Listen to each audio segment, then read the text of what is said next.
अपने नाम में महाविकास अघाड़ी रखना और राज्य का विकास करना दोनों अलग अलग बातें हैं। पिछले 2 दिनों से महाराष्ट्र में बॉम्बे हाई कोर्ट के रिटायर्ड जस्टिस चांदीवल के एक इंटरव्यू ने अनिल देशमुख के हफ्ता वसूली प्रकरण को महाराष्ट्र चुनावों में फिर से रेलेवेंट कर दिया है। जस्टिस चांदीवल के मुताबिक ना तो अनिल देशमुख को कोई क्लीन चिट दी गई थी और ना इस मामले की जांच महाविकास अघाड़ी ने बराबर होने दी। इस मामले में उद्धव ठाकरे का बड़ा रोल भी बताया जा रहा है।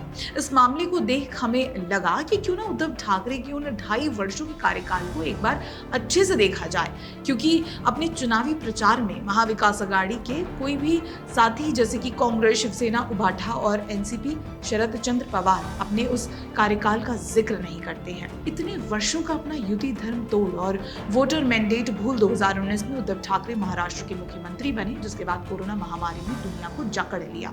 एक तरफ आम जनता ऐसी महामारी के सामने अपनी जान बचाने के लिए जूझ रही थी, तो दूसरी ओर ठाकरे की पार्टी के नेता बॉडी बैग स्कैम में व्यस्त थे।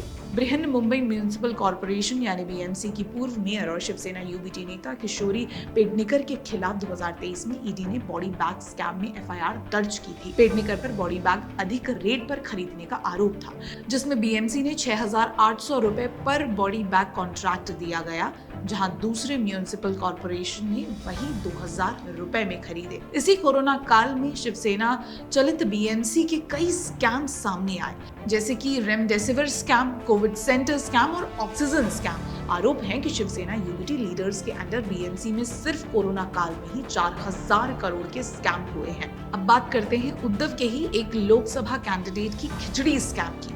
अमोल कीर्तिकर, जो कि शिवसेना यूबीटी के लिए नॉर्थ मुंबई लोकसभा कॉन्स्टिट्यूएंसी से लड़े थे, उन पर पेंडेमिक के दौरान 132 करोड़ रुपए का खिचड़ी स्कैम में शामिल होने का आरोप है।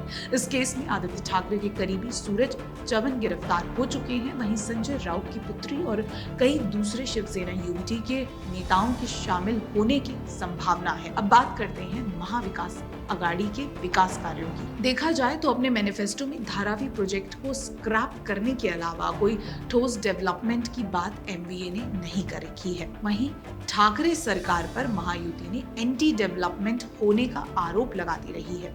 फिर वो धारावी प्रोजेक्ट हो, कोस्टल रोड हो, बुलेट ट्रेन प्रोजेक्ट हो, मेट्रो प्रोजेक्ट या फिर फेमस एरे प्रोजेक्ट हो, ठाकरे और सीनियर पवार की राजनीति साफ नजर आती है। Law and order under MVA की बात करें तो कुछ रूह दहला देने वाले केसेस याद आते हैं, जैसे पालघर में साधुओं की लिंचिंग, नुपुर शर्मा केस में उमेश खोले की हत्या, एंटालिया पर बम थ्रेट या अनिल देशमुख का हफ्ता वसूली रैकेट। ये सब 2.5 वर्षों की कहानी है। महाराष्ट्र चुनाव में आज का current factor development versus caste dividation की राजनीति का बन के रह गया है।